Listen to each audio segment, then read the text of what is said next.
leadership. You know what's at the end of this little journey? Kamala Harris as the next president of the United States. You should have gotten alcohol This is a for this. That's CBS true. News special, live from CBS News headquarters in New York. America Decides, the vice presidential debate. The vice presidential Good evening, debate. I'm Nora O'Donnell, and thank you for joining us for tonight's CBS News Vice Presidential Debate. We want to welcome our viewers on CBS, on other networks here in the U.S. and around the world. We have a consequential night ahead, and our focus is the issues that matter to you, the voter. Let's introduce the candidates. Minnesota's Democratic Governor Tim Walz and Ohio's Republican Senator J.D. Vance, tonight meeting for the first time. I'm Margaret Brennan. In order to have a thoughtful and civil debate, these are the rules that both campaigns have agreed to. Questions will be directed at one candidate who will have 2 minutes to respond. Oh, Echo Baz, no, we have the moderation in this is going to be terrible by design. Each candidate will get another minute to make further points, with an additional 1 minute each at the discretion of the moderator. The primary role of the moderators is to facilitate the debate between the candidates, enforce the rules, and provide the candidates with the opportunity to fact-check claims made by each other. CBS News reserves the right to mute the candidates' microphones to maintain decorum. We have not shared the questions or topics with the campaigns. The stage is set. Governor, Senator, thank you for joining us. Let's get started.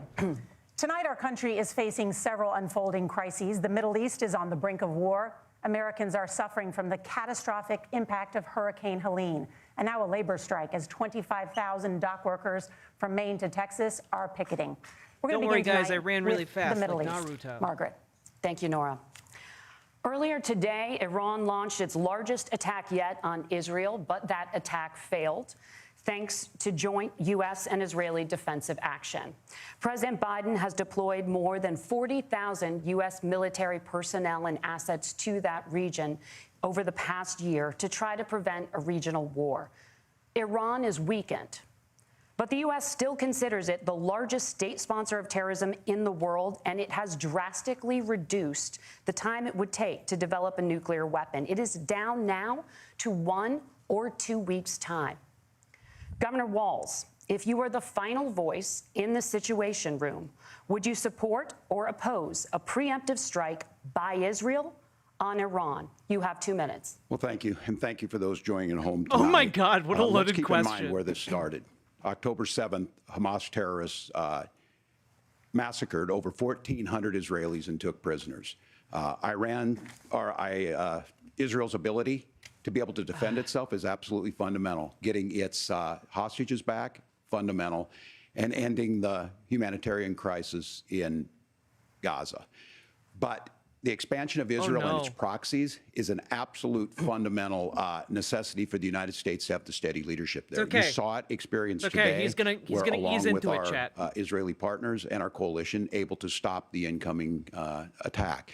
But what's fundamental here is that steady leadership is going to matter. It's clear, and the world saw it on that debate stage a few weeks ago. A nearly 80-year-old Donald Trump talking about crowd sizes is not what we need in this moment. But it's not just that. It's those that were closest to Donald Trump that understand how dangerous he is when the world is this dangerous. His chief of staff, John Kelly, said that he was the most flawed human being he'd ever met. And both of his secretaries of defense very nice, and thank you very his much. national security advisors said he should be nowhere near the White House. Now, the person closest to them, Donald Trump, said he's unfit for the highest office. That was Senator Vance. What we've seen out of Vice President Harris is we've seen steady leadership. We've seen a calmness that is able to draw on the coalitions to bring them together. Understanding that our allies matter. When our allies see Donald Trump turn towards Vladimir Putin, turn towards North Korea, when we start to see that type of fickleness around holding the coalitions together, we will stay committed. And as the Vice President said today we will protect our forces and our allied forces, and there will be consequences. Governor, your time is up. Senator Vance, the same question.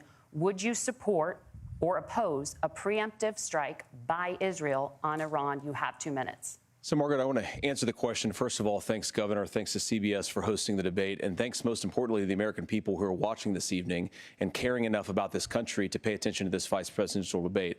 I want to answer the question, but I want to actually give an introduction to myself a little bit because I recognize a lot of Americans don't know who either one of us are. I was raised in a working class family. My mother required food assistance for periods of her life. My grandmother required Social Security help to raise me, and she raised me in part because my own mother struggled with addiction for a big chunk of my early life.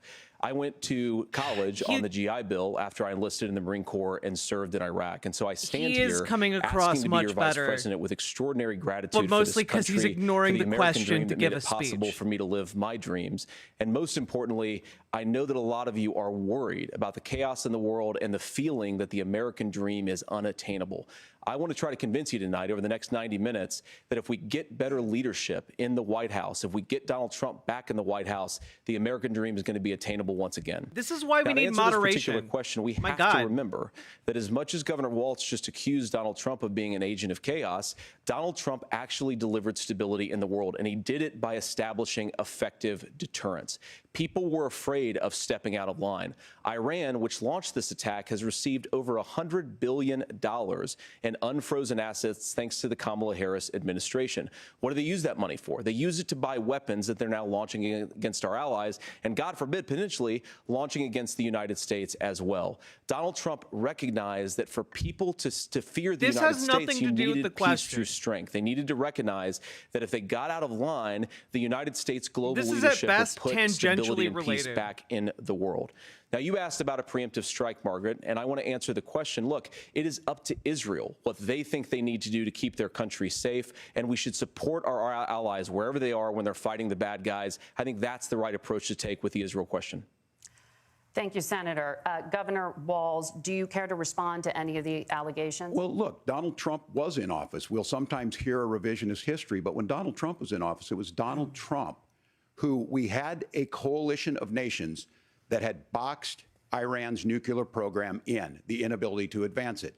Donald Trump pulled that program and put nothing else in its place. So Iran is closer to a nuclear weapon than they were before because of Donald Trump's fickle leadership.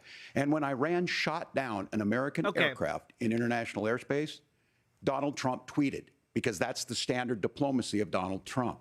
And when Iranian missiles did fall near U.S. troops and they received traumatic brain injuries, Donald Trump wrote it off as headaches.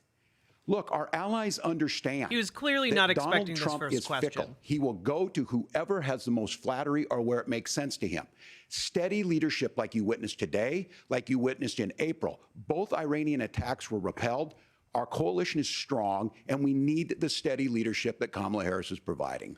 Senator Vance, the U.S. did have a diplomatic deal with Iran to temporarily pause parts of its nuclear program, and President Trump did exit that deal. He recently said, just 5 days ago, the U.S. must now make a diplomatic deal with Iran because the consequences are impossible. Did he make a mistake? You have 1 minute. Well, first of all, Margaret, diplomacy is not a dirty word, but I think that's something that Governor Walz just said is quite extraordinary. You yourself just said Iran is as close to a nuclear weapon today as they have ever been. And Governor Walz, you blame Donald Trump. Who has been the vice president for the last 3.5 years? And the answer is your running mate, not mine. Donald Trump consistently made the world more secure. Now, we talk about Kamala Harris have done the anything? sequence of She can't events control policy. that led us to where we are right now, and you can't ignore October the 7th, which I appreciate Governor Walz bringing up. But when did Iran and Hamas and their proxies attack Israel? It was during the administration of Kamala Harris. So Governor Walz can criticize Donald Trump's tweets, but effective, smart diplomacy and peace through strength is how you bring stability back to a very broken world. Donald Trump has already done it once before. Ask yourself at home, when was the last time, I'm 40 years old, when was the last time that an American president didn't have a major conflict break out? The only answer is during the 4 years that Donald Trump was president. Walz should bring up Gentlemen, we have Jared a lot to Kushner get getting to. $2 billion from Saudi Arabia. Let's turn now to Hurricane Helene. The storm could become one of the deadliest on record. More than 160 people are dead and hundreds more are missing. Scientists say climate change makes these hurricanes larger, stronger, and more deadly because of the historic rainfall. Senator Vance, according to CBS News polling, 7 in 10 Americans and more than 60% of Republicans under the age of 45 favor the U.S. taking steps to try and reduce climate change. Senator, what responsibility would the Trump administration have to try and reduce the impact of climate change? I'll give you 2 minutes. Sure. So first of all, let's start with the hurricane, because it's an unbelievable, unspeakable human tragedy. I just saw today, actually, a photograph of 2 grandparents on a roof with a 6-year-old child, and it was the last photograph ever taken of them because the roof collapsed and those innocent people lost their lives. And I'm sure Governor Walz joins me in saying our hearts go out to those innocent people, our prayers go out to them, and we want as robust and aggressive as a federal response as we can get to save as many lives as possible, and then, of course, afterwards, to help the people in those communities rebuild. I mean, these are communities that I love. Some of them I know very personally in Appalachia, all across the Southeast. They need their government to do their job, and I commit that when Donald Trump is president again, the government will put the citizens of this country first when they suffer from a disaster. Now, Nora, you asked about climate change. I think this is a very important issue. Look, a lot of people are justifiably worried about all these crazy weather patterns. I think it's important for us, first of all, to say, Donald Trump and I support clean air, clean water. We want the environment to be cleaner and safer. But one of the things that I've noticed some of our Democratic friends talking a lot about is a concern about carbon emissions, this idea that carbon emissions drives all of the climate change. Well, let's just say that's true, just for the sake of argument, so we're not arguing about weird science. Let's just say that's true. Well, if you believe that, what would you want to do? The answer is that you'd want to reshore as much American manufacturing as possible, and you'd want to produce as much energy as possible in the United States of America, because we're the cleanest economy in the entire world.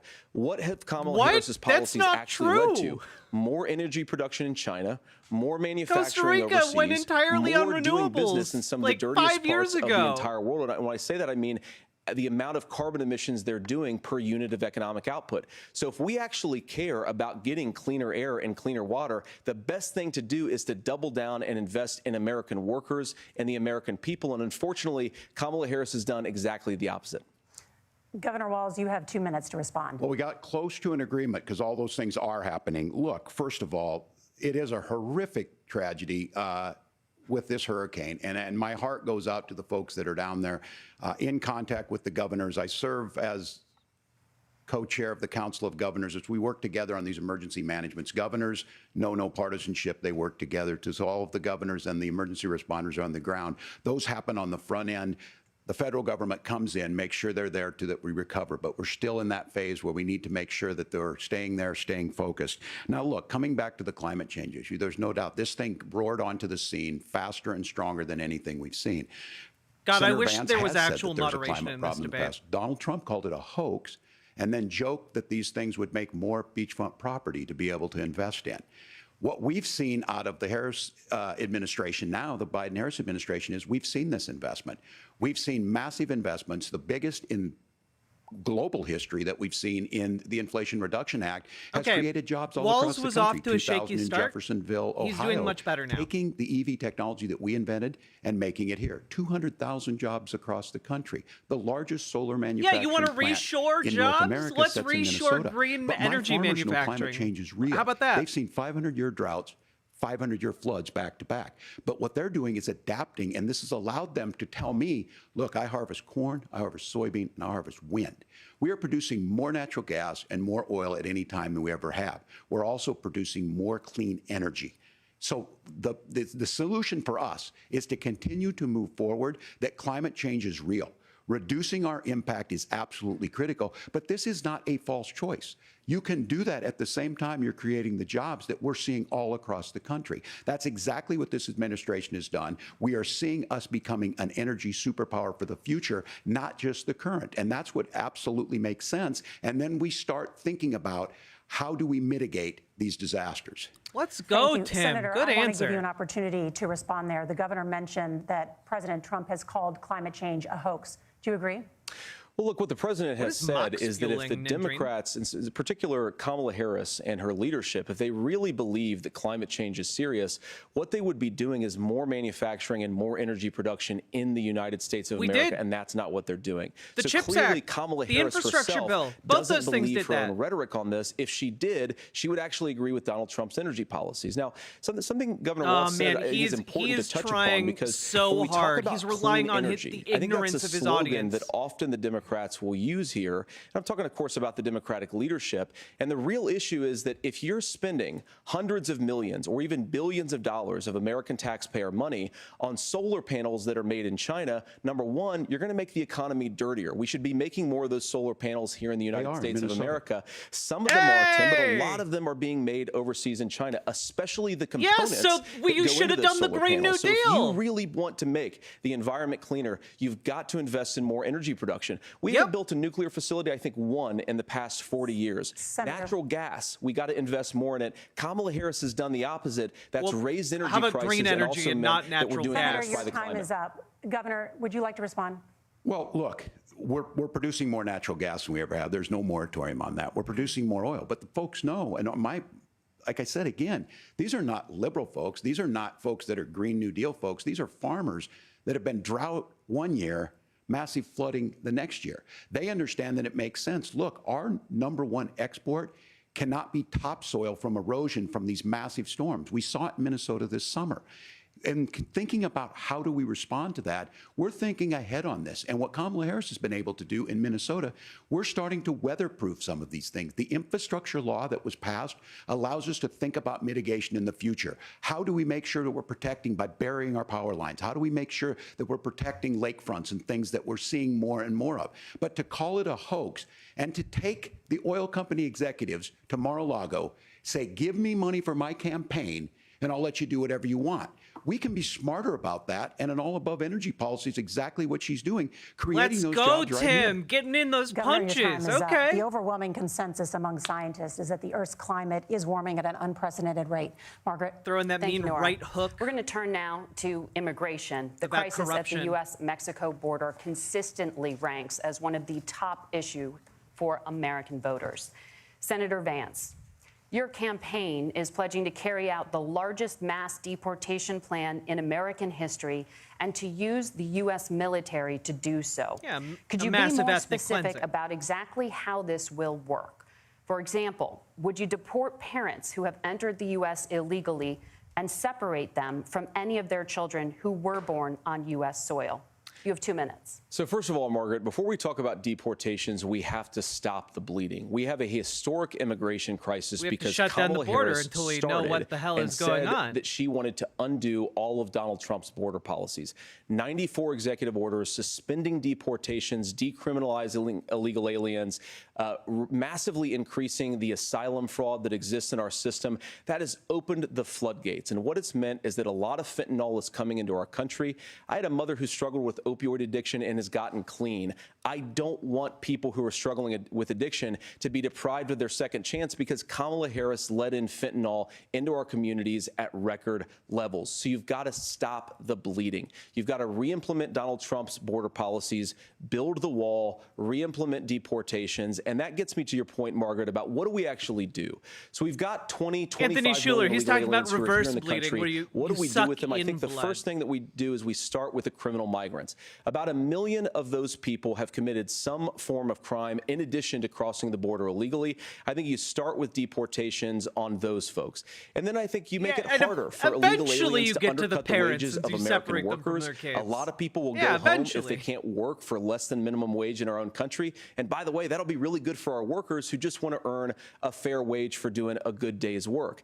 And the Let's final be fair, point, guys. Margaret, is He you doesn't asked wanna about just, family separation. deport right 1 now, million in this people. country, Margaret, we have 320,000 children that the Department of Homeland Security has effectively lost. Some of them have been sex trafficked. Some of them hopefully are at homes What are with their you families. talking about? Some of them have been used as drug trafficking mules. The real family separation policy in this country is unfortunately Kamala Harris's wide open southern border. And I'd ask my What do you fellow mean Americans to we remember when lost she came into office, 320,000 she children? said she was going to do this. Real leadership would be saying, you know what, I screwed up. You We're gonna can't go back say to that Donald and Trump's not border elaborate on policies. it. I wish that she would do that. It would be good for all of us. Governor, do you care to respond to any of those specific allegations, including that the vice president is, quote, letting in fentanyl and using kids as drug mules, among other things, regarding children? The drug mule is not true, but I will say about this, about the fentanyl, because this is a crisis of this, the opioid crisis. And the good news on this is the last 12 months saw the largest decrease in opioid deaths in our nation's history. 30% decrease in Ohio, but there's still more work to do. But let's go back to this on immigration. Kamala Harris was the Attorney General of the largest state and a border state in California. She's the only person in this race who prosecuted transnational gangs for human trafficking and drug interventions. But look, we all want to solve this.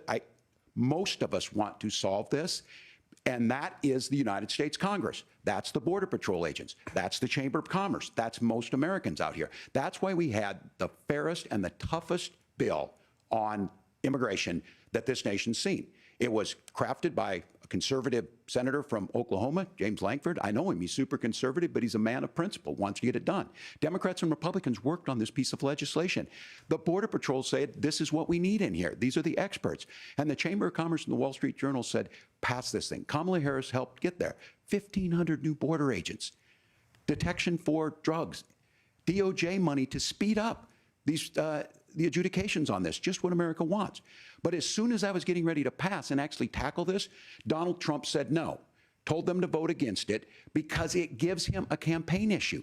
It gives him what would Donald Trump talk about if we actually did some of these things? And they need to be done by the legislature. You can't just do this through the executive branch.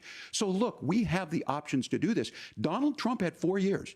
He had 4 years to do this. And he promised you, America, how easy it would be. I'll build you a big, beautiful wall, and Mexico will pay for it. Less than 2% of that wall got built, and Mexico didn't pay a dime. But here we are again, 9 years after he came down that escalator, dehumanizing people and telling them what he was going to do. As far as the deportation plan, at one point, Senator Vance said it was so unworkable to be laughable. So that's where we're at. Vance is getting wrecked right here. Governor, your time is up. Senator, the question was, will you separate parents from their children, even if their kids are U.S. citizens? You have 1 minute. Margaret, my point is that we already have massive child separations thanks to Kamala Harris's open border. And I didn't accuse Kamala Harris of inviting drug mules. I said that she enabled the Mexican drug cartels to operate freely in this country. Notice how he's and we not know that saying they use children as drug mules, and it is a disgrace, and it has to stop. Look, I think what Tim said just doesn't pass the smell test. For 3 years, Kamala Harris went out bragging that she was going to undo Donald Trump's border policy. She did exactly that. We had a record number of illegal crossings. We had a record number of fentanyl coming into our country. And now that she's running for president, Tim Walz should ask him if he knows what the difference between a vice president and a president and cared a lot about a piece of legislation. The only thing that she did when she became the vice president, when she became the appointed border czar, was to undo 94 Donald Trump executive actions that opened the border. This problem is leading to massive problems in the United States of America. Parents who can't afford health care, schools that are overwhelmed. It's got to stop, and it will when Donald Trump is president again. Senator, your time is up. Governor, what about our CBS News polling, which does show that a majority of Americans, more than 50%, support mass deportations? Look, we fix this issue with a bill that is necessary, but the issue on this is what happens when you don't want to solve it. You demonize it. And we saw this, and Senator Vance, and it surprises me on this. Here we go. Talking about and saying, I will create stories to bring attention to this. That vilified a large number of people who were here legally in the community of Springfield. The Republican governor shut down schools said, for weeks. It's not true. Don't do it. There's consequences for this. There's consequences. We could come together. Senator Lankford did it. We could come together and solve this if we didn't let Donald Trump continue to make it an issue. And the consequences in Springfield were the governor had to send state law enforcement to escort kindergartners to school. I believe Senator Vance wants to solve this, but by standing with Donald Trump and not working together to find a solution, it becomes a talking point. And when it becomes a talking point like this, that's a good way, hanging it on Trump instead of Vance. Other human beings. Tim, Governor, your time is up. Senator, I'll give you 1 minute, but let me just ask you the question first. The governor has made the point, and I think as a sitting lawmaker, you know that Congress controls the purse strings and any funding. So you have said it's smart to repeatedly that position Donald J.D. Trump Vance would, through against executive Trump. action, solve this. Do you disagree that Congress controls it's a great the purse strategy strings and to would make need them to look support opposed and many of the dysfunctional? changes that you would actually want to implement? You have 1 minute. Look, Margaret, first of all, the gross majority of what we need to do at the southern border is just empowering law enforcement to do their job. I've been to the southern border like more with than the our bill borders are. that Kamala Harris has been. was And it's actually proposed. heartbreaking because the Border Patrol agents, they just want to be empowered to do their job. Of course, additional resources would Thoughts help. on the debate but so most far? of this is about the president and the vice No clear president front runner empowering yet. our law enforcement to say, if you try to come across the border illegally, you've got to stay in Mexico. You've got to go back through proper channels. Now, Governor Walz brought up the community of Springfield. Vance and is he's getting very destroyed, worried but optically, about I the think they're things that about I've the said same in so Springfield. far. Look, in Springfield, Maybe Vance a Ohio, and little in bit down. communities all across this country, you've got schools that are overwhelmed. You've got hospitals that are overwhelmed. You have got housing that is totally unaffordable because we brought in millions of illegal immigrants to compete with Americans. Tim, all you got to do is say that the people that I'm most the worried city about in invited them Springfield, there. Ohio, That's are all the you have to American say. The citizens city, who have had democratically their lives elected destroyed by officials Kamala Harris's open border. brought It those is a people there disgrace, Tim. on And I purpose actually think, to I agree revive with their you. I dying think you want town. to solve this problem, but I don't think that Kamala Harris does. Senator, your time is up. Governor, you have 1 minute to respond. Yeah, well, it is law enforcement that asked for the bill. They helped craft it. They're the ones that supported it. That's because they know we need to do this. Look, this issue of continuing to bring this up, of not dealing with it, of blaming migrants for everything. On housing, we could talk a little bit about Wall Street speculators buying up housing and making them less affordable, but it becomes a blame. Look, this bill also gives the money necessary to adjudicate. I agree. It should not take 7 years for an asylum claim to be done. This bill gets it done in 90 days. Then you start to make a difference in this, and you start to adhere to what we know, American principles. I don't talk about my faith a lot. I hate that bill, but Matthew this is a good 25:40 rhetorical talks strat. about, to the least amongst us, you do unto me. I think that's true of most Americans. They simply want order to it. This bill does it. Throwing It's in some of funded, that religion. It's supported That's by good. the people who do Smart it, move. and it lets us keep our dignity about how we treat other people. Thank you, Governor. And just to clarify for our viewers, Springfield, Ohio does have a large number of Haitian migrants who have legal status, temporary protected status. Well, Nora? Margaret, but Thank you. Senator, we have so much to get to. Margaret, Thank you, I think it's Nora. important We're because gonna turn now to the debate- economy. Thank Margaret, you. the No, rules were that no. you guys were Economy, going to we're- fact check, and since you're fact checking me, I think it's important to say what's Oh, actually God. going on. You so there's weak an application called assholes. the CBP Get a One mute app, button. where you can go on as an illegal migrant, apply for asylum or apply for parole, and be granted Why legal are you giving status him this at time? the wave of a Kamala Harris open border wand. That is not a person coming in, applying for a green card and waiting for 10 years. That Thank is you, the Senator. facilitation of illegal immigration, Margaret, by Thank our you, own Senator, for leadership. describing the legal And process. Kamala- We and have Kamala so much Harris to get opened up to, that Senator. pathway. Those We have laws so have been on much. the books since 1990. Thank you, gentlemen. Hey! We want to CBP One have, app has not been on the books since 1990. It's something that Oh, they turned his mic off. gentlemen, They the did it. audience can't hear you because your mics are cut. We have so much we Yay! want to get to. Thank you for explaining the legal process. Nora? Thank you, Margaret. The Finally! economy is a top concern for voters. Each of your campaigns has released an economic plan, so let's talk about the specifics. Governor Walz, Vice President Harris unveiled a plan that includes They need a billions in comically tax large credits red for button that they can manufacturing, just slap housing, and a on the renewed moderator child tax desk. credit. The Wharton School says your proposals will increase the nation's deficit by $1.2 trillion. How would you pay for that? without Conservatives are ballooning the going to freak deficit? out about Governor, I'll that give you mute, 2 though. minutes. Yeah, thank you. And Kamala Harris and I do believe in the middle class because that's where we come from. We both grew up in that. We understand. So those of you out there listening tonight, you're hearing a lot of stuff back and forth, and it's good. It's healthy. That's what this is supposed to happen. You should be listening. How's this going to impact me? The bold forward plan that Kamala Harris put out there is talking about this housing issue. The one thing is there's 3 million new houses proposed under this plan with down payment assistance on the front end to get you in a house. A house is much more than just an asset to be traded somewhere. It's foundational to where you're at. And then making sure that the things you buy every day, whether they be prescription drugs or other things, that there's fairness in that. Look, the $35 insulin is a good thing, but it costs $5 to make insulin. They were charging $800 before this law went into effect. As far as the housing goes, I've seen it in Minnesota.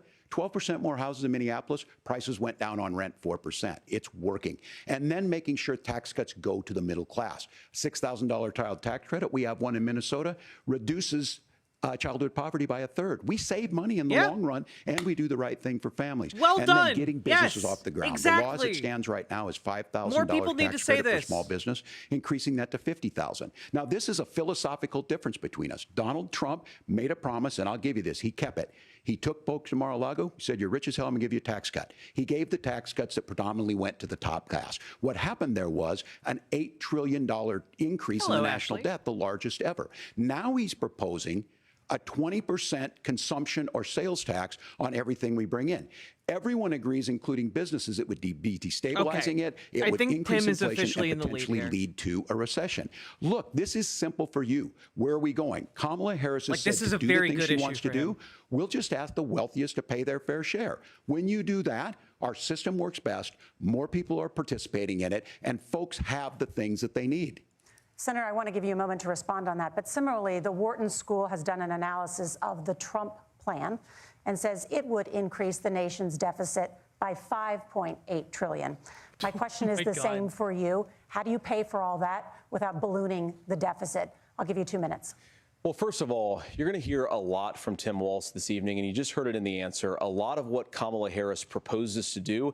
And some of it, I'll be honest with you, it even sounds pretty good. Here's what you won't hear, is that Kamala Harris has already done it. Because she's been the vice president for 3.5 years. She had the opportunity to enact all of these great policies. The vice president literally can't do that. Is drive the cost of food higher by 25%. The vice president can't do that. By about 60%.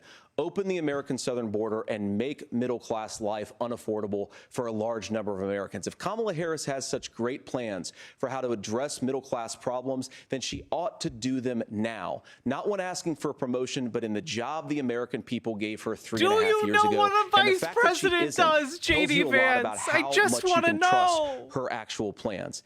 Now, Donald Trump's economic plan is not just a plan, but it's also a record. A lot of those same economists attack Donald Trump's plans, and they have PhDs, but they don't have common sense and they don't have wisdom. Because Donald Trump's economic policies delivered the highest take-home pay in a generation in this country, 1.5% inflation, and to boot, peace and security all over the world. So when people say that Donald Trump's economic plan doesn't make sense, I say look at the record. He delivered rising take-home pay for American workers.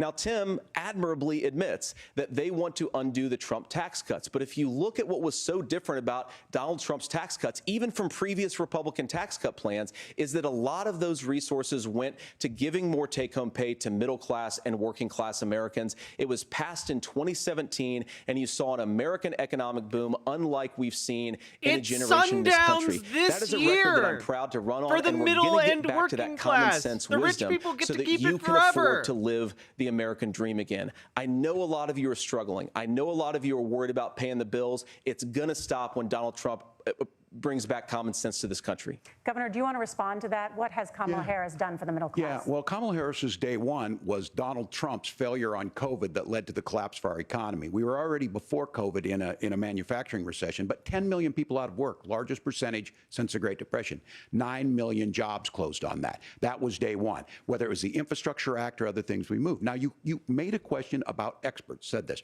I've made a note of this.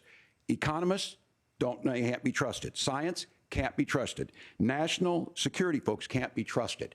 Look, if you're going to be president, you don't have all the answers. Donald Trump believes he does. My pro tip of the day is this. If you need heart surgery, listen to the people at the Mayo Clinic in Rochester, Minnesota, not Donald Trump. And the same thing goes with this. And I ask you out there, teachers, nurses, truck drivers, or whatever, how is it fair that you're paying your taxes every year and Donald Trump hasn't paid any federal tax in the last 15 years?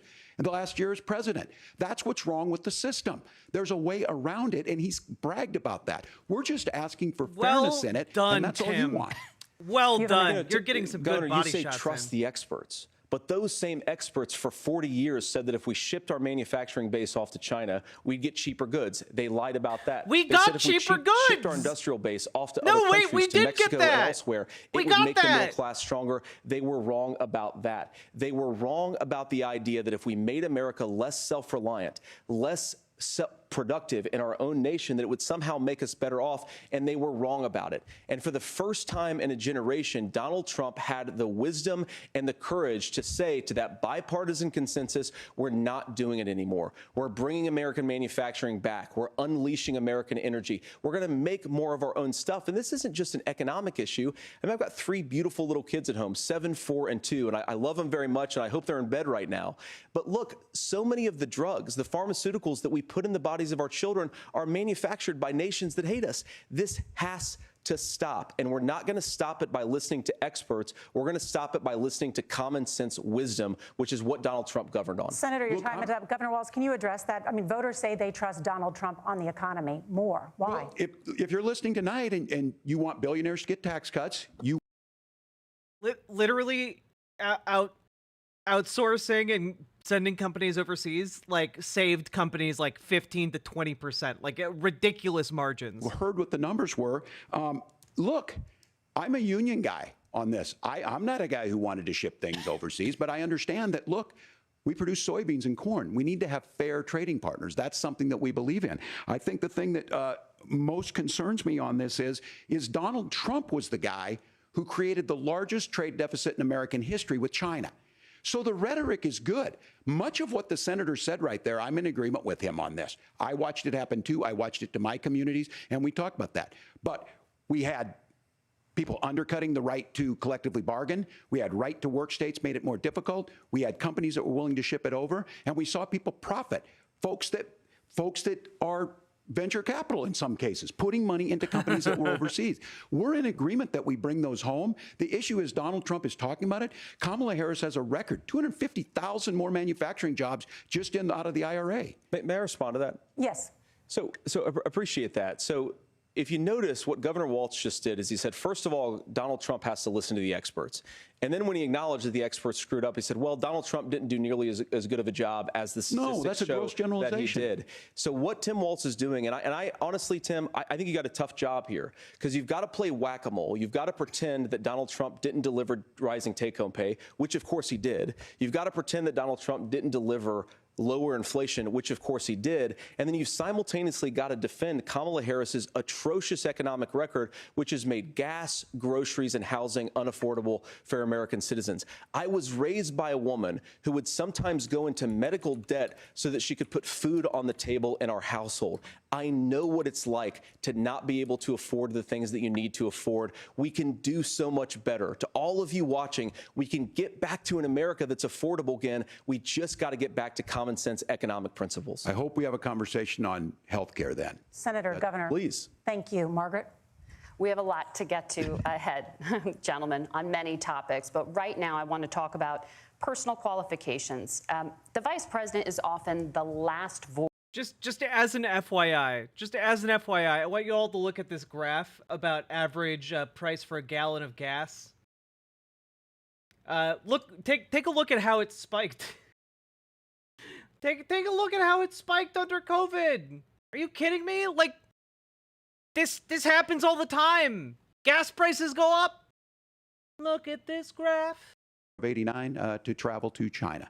35 years ago, be able to do that. I came back home and then started a program to take young people there. We would take basketball teams, we would take baseball teams, we would take dancers, and we would go back and forth to China. The issue for that was to try and learn. Now, look, my community knows who I am. They saw where I was at. Look, I will be the first to tell you, I have poured my heart into my community. I've tried to do the best I can, but I've not been perfect. And I'm a knucklehead at times, but it's always been about that. Those same people elected me to Congress for 12 years. And in Congress, I was one of the most bipartisan people, working on things like farm bills that we got done, working on veterans benefits. And then the people of Minnesota were able to elect me to governor twice. So look, my commitment has been from the beginning to make sure that I'm there for the people, to make sure that I get this right. I will say more than anything, many times I will talk a lot. I will get caught up in the rhetoric. But being there, the impact it made, the difference it made in my life, I learned a lot about China. I hear the critiques of this. I would make the case that Donald Trump should have come on one of those trips with us. I guarantee you he wouldn't be praising Xi Jinping about COVID, and I guarantee you he wouldn't start a trade war that he ends up losing. So this is about trying to understand the world. It's about trying to do the best you can for your community, and then it's putting yourself out there and letting your folks understand what it is. My commitment, whether it be through teaching, which I was good at, or whether it was being a good soldier, or was being a good member of Congress, those are the things that I think are the values that people care about. This is great. Governor, just to Well follow done. up on that, the Stuck question the was, landing. can you explain the discrepancy? All I said on this was I got there that summer and misspoke on this. So I will just, that's what I've said. So I was in Hong Kong and China during the democracy protests went in. And from that, I learned a lot of what needed to be in governance. Thank you, Governor. Senator Vance, in 2016, you called your running mate Donald Trump This is a unfit lot for the bumpier nation's than I was highest hoping it would be. office, and you said he could be America's Hitler. I know you've been asked many times, and you've said you regret those comments and explained you then voted for Donald Trump in 2020. But the Washington Post reported new messages last week in which you also disparaged Trump's economic record while he was president, writing to someone in 2020, quote, Trump thoroughly failed to deliver his economic populism. You're now his running mate, and you've shifted many of your policy stances to align with his. If you become vice president, You've now become why should Hitler's Americans VP. trust that you will give Donald Trump the advice he needs to hear and not just the advice he wants to hear? You have 2 minutes. Well, first of all, Margaret, because I've always been open, and sometimes, of course, I've disagreed with the president. I've but always also been open. extremely Remember, like when I about called the him fact that I Hitler. was wrong about Donald Trump. I was wrong, first of all, because I believed some of the media stories that turned out to be dishonest fabrications of his record. But most importantly, Donald Trump delivered for the American people. Which rising parts were wages, dishonest, rising JD? take-home pay, an economy that worked for normal Americans, a secure southern border, a lot of things, frankly, that I didn't think he'd be able to deliver on. And yeah, when you screw up, when you misspeak, when you get something wrong and you change your mind, you ought to be honest with the American people about it. It's one of the reasons, Margaret, why I've done so many interviews is because I think it's important to actually explain to the American people where I come down on the issues and what changed. Now, you pointed out to messages from 2020.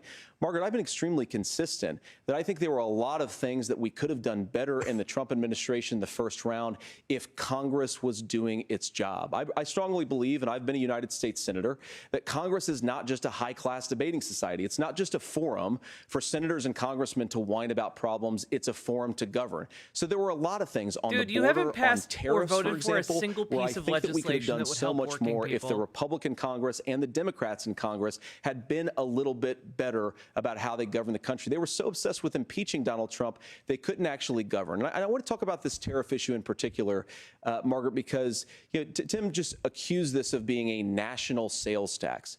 Look, the one thing, and you're probably surprised to hear me praising Joe Biden, but the one thing that Joe Biden did is he continued some of the Trump tariffs that protected American manufacturing jobs. And it's the one issue, the most pro-worker part of the Biden administration, it's the one issue where Kamala Harris has run away from Joe Biden's record. Think about this. If you're trying to employ slave laborers in China at $3 a day, you're going to do that and undercut the wages of American workers unless our country stands up for itself and says you're not accessing our markets unless you're paying middle-class Americans a fair wage. Senator, your time is up. Nora? Thank you. Now to the issue of reproductive rights. Oh, Governor boy. Walz, after Roe versus Wade was overturned, you signed a bill into law that made Minnesota one of the least restrictive states in the nation when it comes to abortion. Former President Trump said in the last debate that Dragonfly, you I'm believe with you abortion, here. quote, in the 9th month is absolutely fine. Yes or no? Is that what you support? I'll give you 2 minutes. That's not what the bill says, but look, this issue is what's on everyone's mind. Donald Trump put this all into motion. He brags about coughing? how great it was that he put JD the Vance judges sick? in and overturned Roe versus Wade, 52 years of personal autonomy. And then he tells us, oh, we send it to the states. It's a beautiful thing. Amanda Zaworski would disagree with you on it's a beautiful thing. A young bride in Texas waiting for their child at 18 weeks. She has a complication, a tear in the membrane. She needs to go in. The medical care at that point needs to be decided by the doctor. And that would have been an abortion. But in Texas, that would have put them in legal jeopardy. She went home, got sepsis, nearly dies, and now she may have difficulty having children. Or in Kentucky, Hadley Duvall, a 12-year-old child raped and impregnated by her stepfather. Those are horrific. Now, when God asked about that, Senator Vance said, 2 wrongs don't make a right. There is no right in this. So in Minnesota, what we did was restore Roe versus Wade. We made sure that we put women in charge of their health care. But look, this is not where, if you don't know Amanda or a Hadley, you soon will. Their Project 2025 is going to have a registry of pregnancies. It's going to make it more difficult, if not impossible, to get contraception and limit access, if not eliminate access to infertility treatments. Yeah. For so many of you out there listening, They me want included, to end any infertility kind of treatments like are why I bodily have a autonomy child. in this way. That's nobody else's business, but those things are being proposed. And the catch-all on this is, well, the states will decide what's right for Texas might not be right for Washington. That's not how this works. Or This bodily is basic integrity, human right. too. We have seen maternal mortality skyrocket in Texas, outpacing many other countries in the world. This is about health care. In Minnesota, we are ranked first in health care for a reason. We trust women, we trust doctors. Senator, do you want to respond to the governor's claim? Will let's you go. create a federal pregnancy monitoring Minnesota agency? proud. No, Nora, certainly we won't. And I want to talk about this issue because I know a lot of Americans care about it, and I know a lot of Americans don't agree with everything that I've ever said on this topic. And, you know, I grew up in a working class family in a neighborhood where I knew a lot of young women who had unplanned pregnancies and decided to terminate those pregnancies because they feel like they didn't have any other options. And, you know, one of them is actually very dear to me. And I know she's watching tonight, and I love you. And she told me something a couple years ago that she felt like if she hadn't had that abortion, that it would have destroyed her life because she was in an abusive relationship. And I think that what I take from that as a Republican who proudly wants to protect innocent life in this country, who proudly wants to protect the vulnerable, is that my party, we've got to do so much better of a job at earning the American people's trust back on this issue where they frankly just don't trust us. And I think that's one of the things that Donald Trump and I are endeavoring to do. What are you I talking want us about? as a Republican Party to be pro-family in the fullest sense of the word. Yeah, I want us he to wants support to keep fertility people in treatments. I abusive want us to make it relationships. easier for moms There's a clip to of him afford to about have babies. I saying want that. to make it easier for young families to afford a home so they can afford a place to raise that family. And I think there's so much that we can do on the public policy front just to give women more options. Now, of course, Donald Trump has been very clear that on the abortion policy specifically, that we have a big country and it's diverse. And California has a different viewpoint on this than Georgia. Georgia has a different viewpoint from Arizona. And the proper way to handle this, as messy as democracy sometimes is to let voters make these decisions, let the individual states make their abortion policy. And I think that's what makes the most sense in a very big, a very diverse, and let's be honest, sometimes a very, very messy and divided country. Governor, would you like to respond? And this is one of the great tricks that I think the sexual revolution pulled on the American populace, which is this idea that, like, well, okay, these marriages were fundamentally, you know, they were maybe even violent, but certainly they were unhappy. And so getting rid of them and making it easier for people to shift spouses like they change their underwear, that's going to make people happier in the long term. And maybe it worked out for the moms and dads, though I'm skeptical, but it really didn't work out for the kids of those marriages. And I think that's what all of us. And this is one of the great.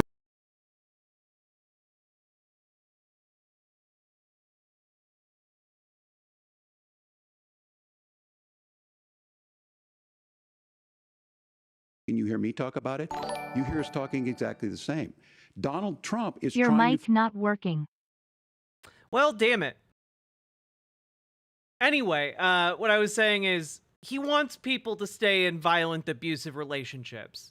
So, like, it's very rich that he's using this rhetorical line. That's all I said. figure out how to get the political right of this. I agree with a lot of what Senator Vance said about what's happening. His running mate, though, does not, and that's the problem. Governor, your time is up. Senator, let me ask you about that. He mentioned, it was, I think, referring to a national ban. In the past, you have supported a federal ban on abortion after 15 weeks. In fact, you said if someone can't support legislation like that, quote, you are making the United States the most barbaric pro-abortion regime anywhere in the entire world. My question is, why have you changed your position? Well, Nora, first of all, I never supported a national ban. I did when I was running for Senate in 2022 talk about setting some minimum national standard. For example, we have a partial birth abortion ban in place in this country at the federal level. I don't think anybody's trying to get rid of that, or at least I hope not, though I know that Democrats have taken a very radical pro-abortion stance. But Nora, you know, one of the things that changed is in the state of Ohio, we had a referendum in 2023, and the people of Ohio voted overwhelmingly, by the way, against my position. And I think that what I learned from that, Nora, is that we've got to do a better job at winning back people's trust. So many young women would love to have families. So many young women also see an unplanned pregnancy as something that's going to destroy their livelihood, destroy their education, destroy their relationships. And we have got to earn people's trust back. Okay, and that's but you're why not Donald going Trump to do and I that. are committed to pursuing pro-family policies, making childcare more accessible, making fertility treatments more accessible, because we've got to do a better job at that. And Not that's more what real affordable, leadership though. is. Governor, your response. I'm going to respond on the pro-abortion piece of that. No, we're not. We're pro-women. We're pro-freedom to make your own choice. We know what the implications are to not be that. Women having miscarriages, women not getting the care, physicians feeling like they may be prosecuted for providing that care. And as far as making sure that we're educating our children and giving them options, Minnesota's a state with one of the lowest teen pregnancy rates. We understand that too. We know that the options need to be available, and we make that true. We also make it, we're a top 3 state for the best place to raise children. But these two things, Minnesota is a say paradise that of freedom we're and democracy. pro-children, but we don't like this, or you guys are pro-abortion, that's not the case at all. We are pro-freedoms for women to make their choices, and we're going, and Kamala Harris is making the case, to make options for children more affordable, a $6,000 child tax credit, but we're not going to base that on the backs of making someone like Amber Thurman drive 600 miles to try and get health care. Senator. May I respond to that? First of all, Fair Governor, I agree with you. enough. Amber Thurman A rape should still be victim alive, and shouldn't there are a have lot to of people flee who should across still be the alive, and I country certainly wish that she was. to deal with it. And maybe you're free to disagree with me on this and explain this to me, but as I read the Minnesota law that you signed into law, the statute that you signed into law, it says that a doctor who presides over an abortion where the baby survives, the doctor is under no obligation to provide life-saving care to a baby who survives a botched late-term abortion. Botched late-term abortion? Pro-choice or pro-abortion. What? That is fundamentally barbaric. And that's why I use that word, Nora, is because some of what we've seen, do you want to force Catholic hospitals to perform abortions against their will? Because Kamala Harris has supported suing Catholic nuns to violate their freedom of conscience. We can be a big and diverse medical country where we institutions have respect a people's freedom of legal conscience duty and to make do the country more pro-baby and life-saving care. pro-family. Yeah. Please. Yes, Governor, please respond. Look, this is one where there's always something there. This is a very simple proposition. These are women's decisions to make about their healthcare decisions, and the physicians who know best when they need to do this. Trying to distort the way a law is written to try and make a point, that's not it at all. What was I wrong about, Governor? Please tell me, what was I wrong about? That is not the way the law is written. Look, I've given But this, how? I've given this advice on a lot of things, that getting involved, getting engaged, that's been misread, and it was fact-checked at the last debate. But the point on this is there's a continuation of these guys to try and tell women or to get involved. I use this line on this, just mind your don't own get business sidetracked, on Walz. this. Hone Things in worked on the best target. when Roe versus Wade was in place. When we do a restoration of Roe, that works best. Restore That doesn't Roe! preclude us from increasing funding for children. It doesn't increase us from making sure that once that child's born, like in Minnesota, they get meals.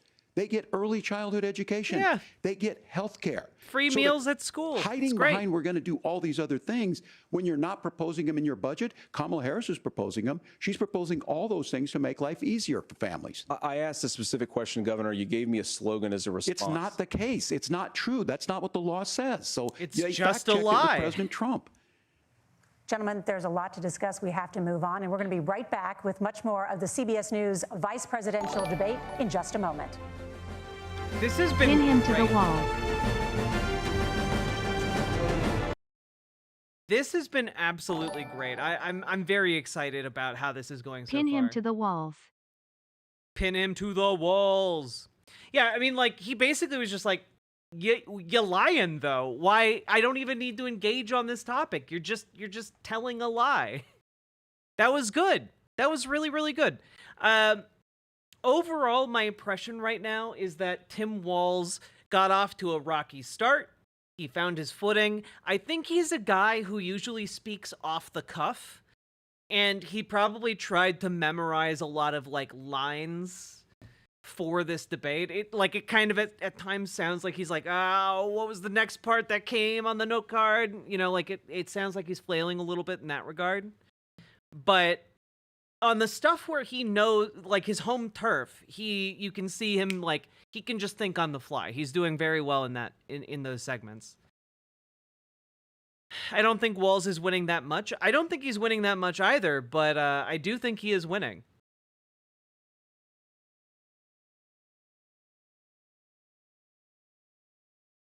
Walz should open mouth kiss Vance to establish dominance. I mean, it would establish dominance. Folks, remember, hit the follow button on Twitch, hit the subscribe button on YouTube, like the goddamn YouTube stream, and please share the stream with your friends, your family, your pets, your acquaintances, your colleagues. And consider dropping those subs and donos, because this show at the end of the day is brought to you by viewers like you, all right? Couldn't do it without you, you guys, you goofy goobers. Oh yeah, I think he has great points. I just don't, I don't know that they're necessarily going to land the way he wants them to.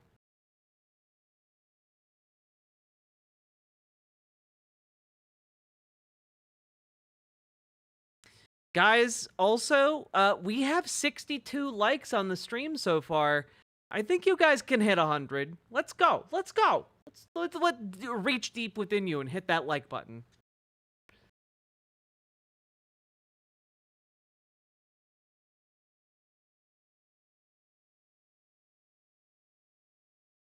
Walz should say something like, did Trump tell you to lie for him because it means votes?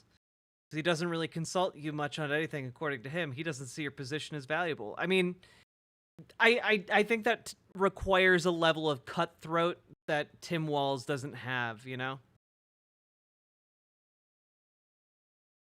Was IVF brought up? I believe so. How are we feeling about the debate? I think it's going okay.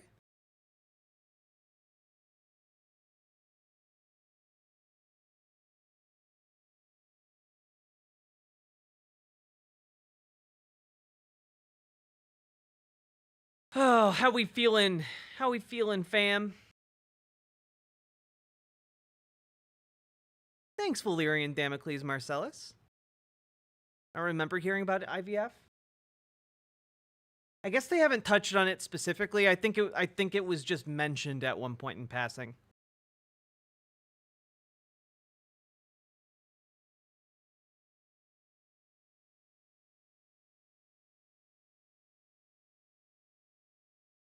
Ooh, electrolysis day. My condolences, Dragonfly. Fighting with depression here. Feeling a little crazy.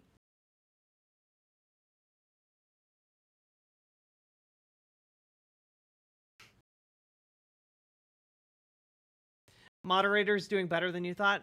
Marginally. Though, again, the lack of an apparatus to actually mute anybody is pretty weird to me. Let's tune back in here. I think it's about to start.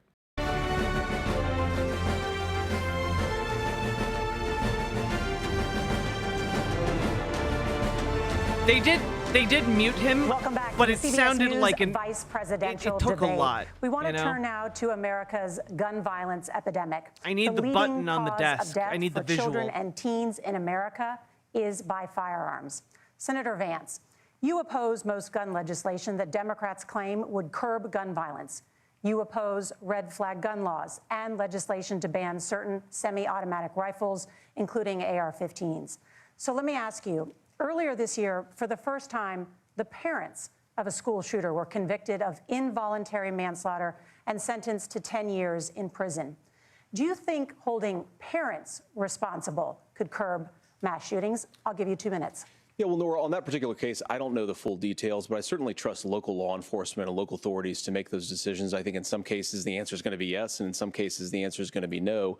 And the details really matter here, of course. For example, if a kid steals a gun, that's going to be different than if a parent hands over a gun knowing that their kid is potentially dangerous. But look, I want to just sort of speak as a father of 3 beautiful little kids, and our oldest is now in 2nd grade. And like a lot of parents, we send our kids to school with such hope and such joy and such pride at their little faces on the first day of school. And we know, unfortunately, that a lot of kids are going to experience this terrible epidemic of gun violence. And of course, our hearts go out to the families that are affected by this terrible stuff. And we do have to do better. And I think that Governor Walz and I actually probably agree that we need to do better on this. The question is just, how do we actually do it? Now, here's something that really bothers me and worries me about this epidemic of violence. The gross majority, close to 90% in some of the statistics I've seen, of the gun violence in this country is committed with illegally obtained firearms. And while we're on that topic, we know that thanks to Kamala Harris's open border, we've seen a massive influx in the number of illegal guns run by the Mexican drug cartels. So that number, the amount of illegal guns in our country is higher today than it was 3.5 years ago. But what do we do about the schools? What do we do to protect our kids? And I think the answer is, and I say this not loving the answer, because I don't want my kids to go to school in a school that feels unsafe or where there are visible signs of security. But I unfortunately think that we have to increase security in our schools. We have to make the doors lock better. We have to make the doors stronger. Just We've do got to common make the windows sense gun stronger. reform. And of course, we've got to increase school The majority of resource Americans are officers, behind because it. the idea that we can magically wave a wand and take guns out of the hands of bad guys, it just doesn't fit with recent experience. So we've got to make our You can schools literally safer. do that. And I There think are we've gotta other have some countries common with sense bad guys bipartisan that don't have solutions guns. for how to do that. Governor, you have 2 minutes. Well, I think all the parents watching tonight, this is your biggest nightmare. Look, I got a 17-year-old, and he witnessed a shooting at a community center playing volleyball. Those things don't leave you. As a member of Congress, I sat in my office surrounded by dozens of the Sandy Hook parents, and they were looking at my 7-year-old picture on the wall. Their 7-year-old were dead, and they were asking us to do something. And look, I'm a hunter. I own firearms. I don't know how I feel about this as an anarchist. We understand that the Second Amendment is there, but our first responsibility is to our kids to figure this out. In Minnesota, we've enacted enhanced red flag laws, enhanced background checks, and we can start to get data. But here's the problem. If we really want to solve this, we've got folks that won't allow research to be even done on gun violence. And this idea that we should just live with it, and here's what I do think, that this is a good start to the conversation. I 100% believe that Senator Vance hates it when these kids, it's abhorrent and it breaks your heart. I agree with that. But that's not far enough when we know there are things that worked. I've spent time in Finland and seen some Finnish schools. They don't have this happen, even though they have a high gun ownership rate in the country. There are reasonable things that we can do to make a difference.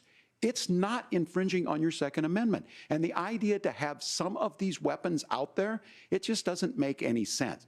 Kamala Harris, Well done, as an attorney Walz. general, Bring it worked home. on this issue. Bring it home. She knows that it's there. No one's trying to scaremonger and say we're taking your guns, but I ask all of you out there, do you want your schools hardened to look like a fort?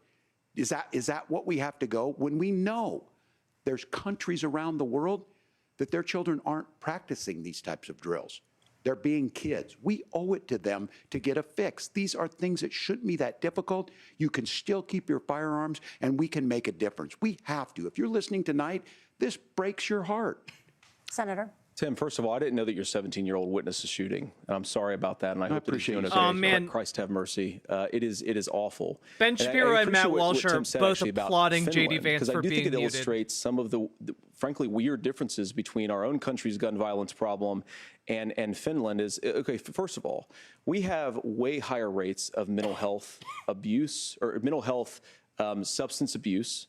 We have way higher rates of depression, way higher rates of anxiety. We unfortunately have a mental health crisis in this country that I really do think that we need to get to the root causes of, because I don't think it's the whole reason why we have such a bad gun violence problem, probably, but I do think it's a big piece of it.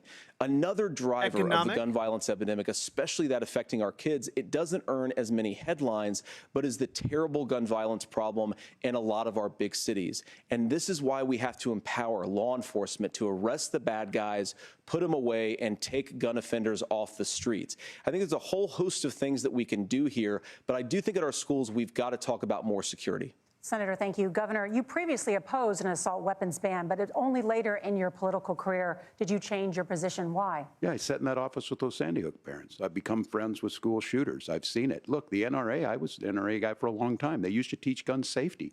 I'm of an age where my shotgun was in my car so I could pheasant hunt after football practice. That's not where we live today. And several things I want to mention on this is, talking about cities and where it's at, the number one where the most firearm deaths happen in Minnesota are rural suicides. True. And we have an epidemic of children getting guns and shooting themselves. And so we have, and we should look at all of the issues, making sure folks have health care and all that, but I want to be very careful. This idea of stigmatizing mental health, just because you have a mental health issue doesn't mean you're violent.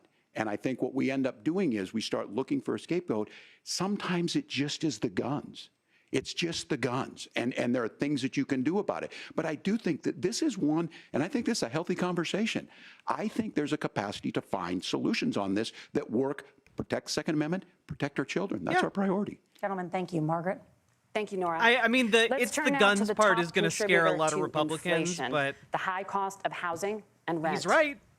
There's a shortage of more than 4 million homes in the United States, and that contributes to the high housing prices. Governor Walz, the Harris campaign promises a $25,000 down payment assistance for first-time home buyers and a $10,000 tax credit. They also promise to build 3 million new homes. Where are you building these homes, and won't handing out that kind of money just drive up prices higher? No, it's not handing out. First, let me say this issue of housing, and I think those of you listening on this, the problem we've had is that we've got a lot of folks that see housing as another commodity. It can be bought up, it can be shifted, it can be moved around. Those are not folks living in those houses. Those of you listening tonight, that house is a big deal. I bought and owned one house in my life. My mom still lives in the house where I was. And when I think of a house, I'm thinking of Christmas services after midnight mass where you go with your family. We need to make it more affordable. And one of the things, as I said, this program that the Vice President is pushing forward and bringing a new way of approaching this is something we're doing in Minnesota from that lead. We in the state invested in making sure our housing was the biggest investment that we'd ever made in housing. It starts to make it easier. We cut some of the red tape. Local folks, look, we can't do it at the federal level. Benny Boy and Walsh like the fact the couch fucker was muted. And then that down payment assistance. I can tell all of you out there, one of the, certainly for me, using the GI Bill was one thing, but a veteran's home loan, the big thing about a veteran's home loan is you don't have to pay the down payment.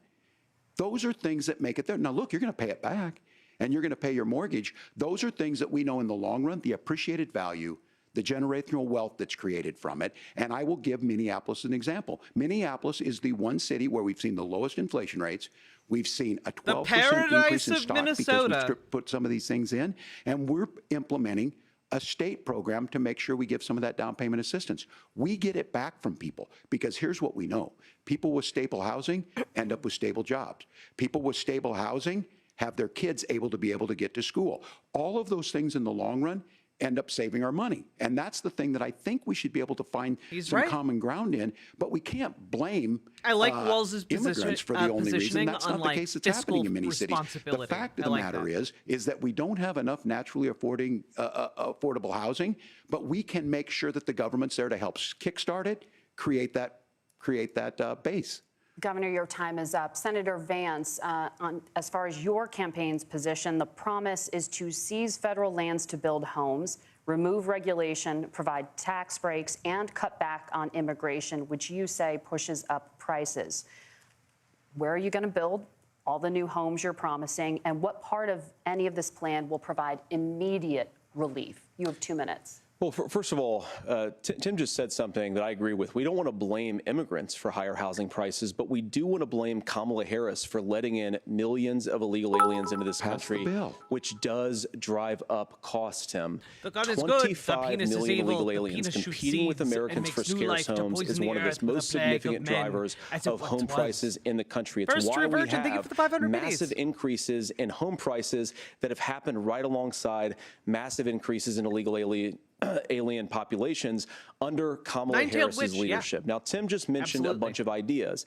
Now, some of those ideas I actually think are halfway decent, and some of them I disagree with. But the most important thing here is Kamala Harris is not running as a newcomer to politics. She is the sitting vice president. If she wants to enact all of these policies to make housing more affordable, I invite her to use the office that the American people already gave her. That's not how the office works. And do nothing while Americans find the American you dream asking of her to homeownership kill the completely president to unaffordable. become the Now, president? You asked, Margaret, what would immediately Like, change that's the what you're equation proposing. for American That's the citizens only way she if could do you those lower things. energy prices? As Donald Trump says, drill, baby, drill. One of the biggest drivers of housing costs, aside from illegal immigration, is, think about it. If a truck driver's paying 40% more for diesel, then the lumber he's delivering to the job site to build the house is also going to become a lot more expensive. If we open up American energy, you will get immediate pricing relief for Wait, unironically, chat, if Kamala Harris assassinated Joe Biden and the line of secession would mean that she's president, right?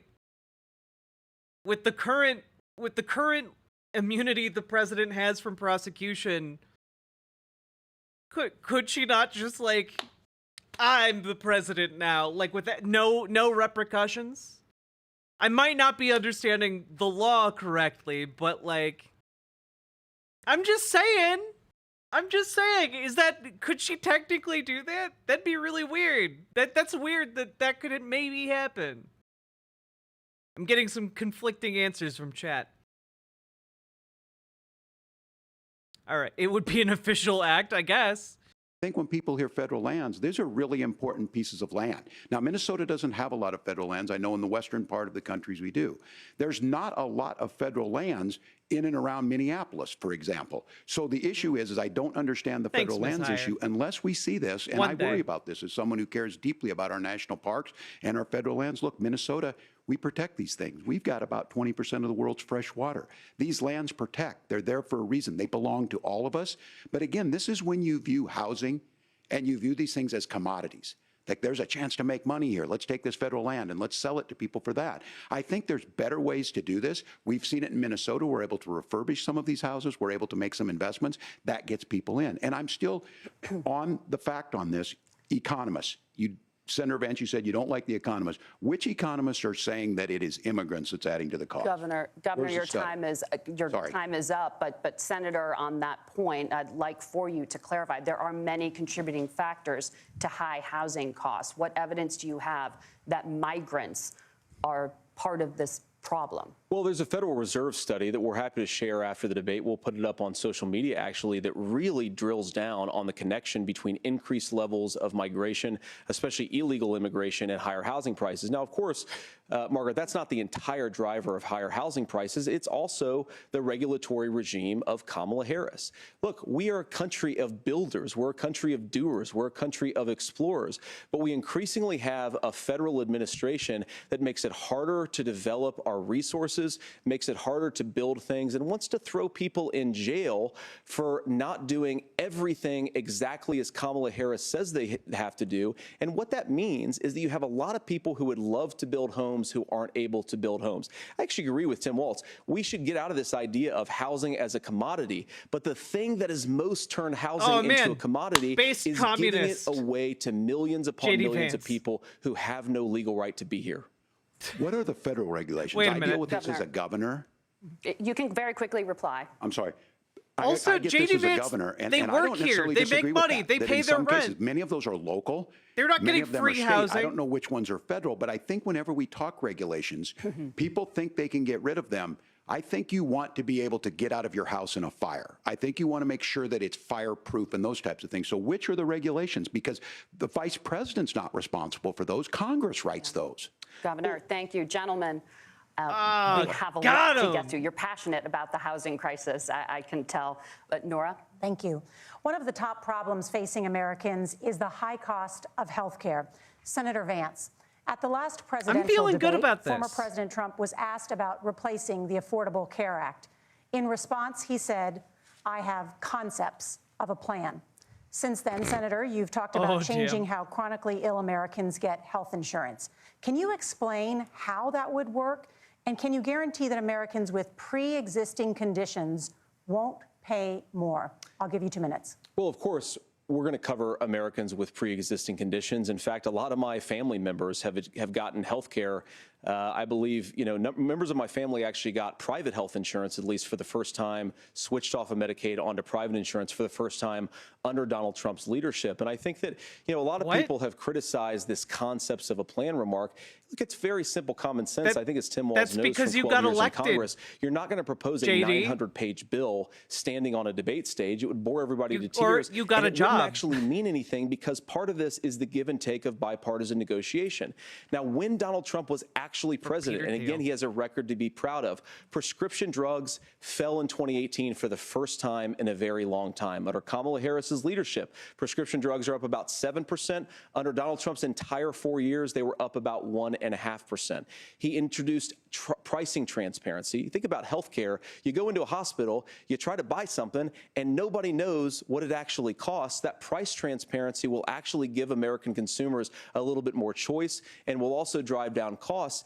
And we talked about, the reinsurance regulations is what I was talking about. Look, Donald Trump has said that if we allow states to experiment a little bit on how to cover both the chronically ill but the non-chronically ill, it's not just a plan. He actually implemented some of these regulations when he was president of the United States. And I think you can make a really good argument that it salvaged Obamacare, which was doing disastrously until Donald Trump came along. It was doing fine. I think this is an important point about President Trump. Of course, you don't have to agree with everything that President Trump has ever said or ever done.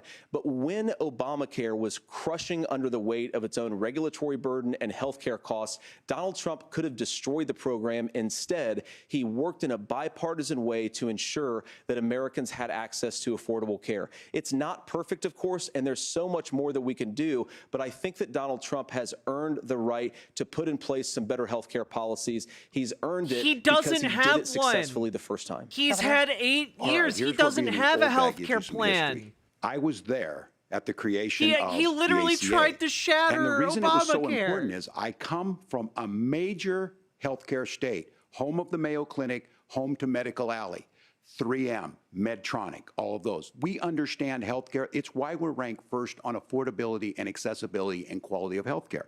And so what I know is under Kamala Harris, more people are covered than they have before. And those of you listening, this is critical to you. Now, Donald Trump all of a sudden wants to go back and remember this. He ran on the first thing he was going to do on day one was to repeal Obamacare. On day one, he tried to sign an executive order to repeal the ACA. He signed on to a lawsuit to repeal the ACA, but lost at the Supreme Court. And he would have repealed the ACA had it not been for the courage of John McCain to save that bill. Now, fast forward, what that means to you is you lose your pre-existing conditions. If you're sitting at home and you got asthma, too bad. If you're a woman, probably not. Broke your foot during football, might kick you out. Your kids get kicked out when they're 26. Kamala Harris negotiated drug prices for the first time with Medicare. We have 10 drugs that will come online, the most common ones that'll be there. But look, this issue, and when Donald Trump said, I've got a concept of a plan, it cracked me up as a fourth grade teacher because my kids would have never given me that. But what Senator Vance just explained might be worse than a concept, because what he explained is pre-Obamacare. And I'll make this as simple as possible because I have done this for a long time. What they're saying is, if you're healthy, why should you be paying more? So what they're going to do is let insurance companies pick who they insure, because guess what happens? You pay your premium, it's not much. He's explaining it exactly correctly. But those of you a little older, gray, got cancer, you're going to get kicked out of it. That's why the system didn't work. Kamala Harris will protect and enhance and either you the ACA. cannot be covered by insurance, Governor, or you Senator, get put you into have a not yet high-risk explained pool how you would protect people where you with pay through the pre-existing nose. conditions, or laid out that plan. Well, look, we currently have laws and regulations in place right now that protect people with pre-existing conditions. We want to keep those regulations in place, but we also want to make the health insurance marketplace function a little bit better. Now, what Governor Walz just said is actually not true. A lot of what happened, and the reason that Obamacare was crushing under its own weight, is that a lot of young and healthy people were leaving the exchanges. Donald Trump actually helped address that problem, and he did so in a way that preserved people's access to coverage who had pre-existing conditions. But again, something that these guys do is they make a lot of claims about if Donald Trump becomes president, all of these terrible consequences are going to ensue.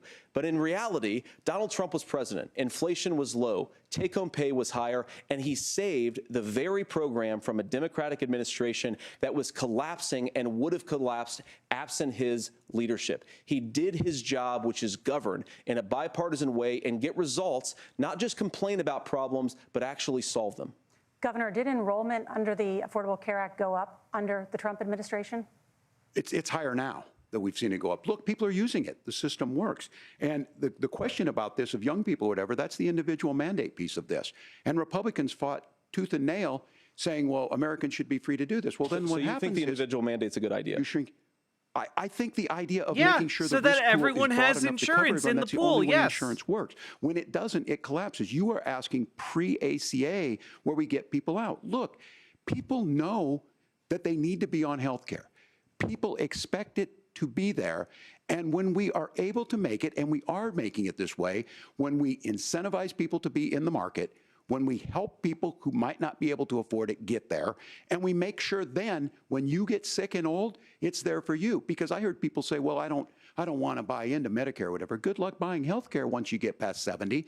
So look, the ACA works. We can continue to do better. Kamala Harris did that. The way she made everything better was negotiating those 10 drugs on Medicare for the first time in American history. Thank you. Margaret? Can I address that? I apologize. We're out of time. We have a number of subjects to discuss. Margaret? Let's talk about families in America.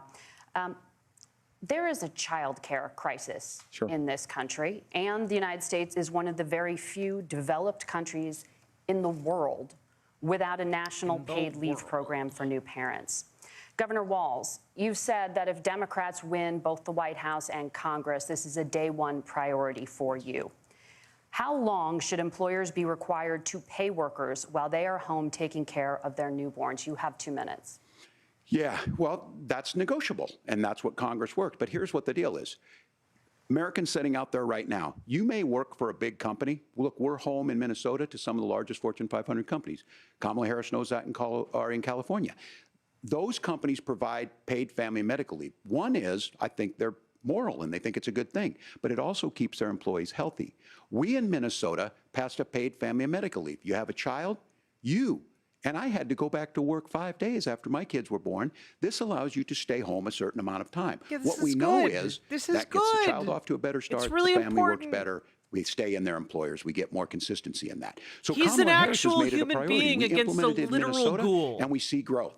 That's how you become like a a corporate pro-business suit state. given but the life. negotiations on it, and here's the issue. Those big companies are able to offer it. Those of you out there who don't have it, just imagine what happens if you get cancer or your child gets sick. We know what happens. You end up staying home. In some places, that means no paycheck because you've got no protection on that. This is the case of an economy that Donald Trump has set for the wealthiest amongst us. He's willing to give those tax breaks to the wealthiest. He's willing to say, bust those unions up, do whatever. What we're saying is the economy works best when it works for all of us. And so a paid family medical leave program, and I will tell you, go to the families or go to the businesses and ask them. As far as childcare on this, you have to take it at both the supply and the demand side. You can't expect the most important people in our lives to take either our children. Unfortunately, or this is our the best parents answer we're going to paid get the least from a amount of money. capitalist, but and we have to this make is it the best easier for answer a folks capitalist to be able can to give. get into that business and then to make sure that folks are able to pay for that. We were able to do it in Minnesota, and I'm still telling you this. We were listed as the best state. We're still in crisis on this. A federal program of paid family and medical leave and help with this will enhance our workforce, enhance our families, and make it easier to have the children that you want. Governor, your time is up. Senator, do you support a national paid leave program? And if so, for how long should employers be mandated to pay their employees while they are home taking care of their newborn? You have 2 minutes. Yeah, well, first of all, Margaret, a number of my Republican colleagues and some Democrats, too, have worked on this issue. And I think there is a bipartisan solution here because a lot of us care about this issue. I mean, look, I speak from this very personally because I'm married to a beautiful woman who's an incredible mother to our 3 beautiful kids, but is also a very, very brilliant corporate litigator.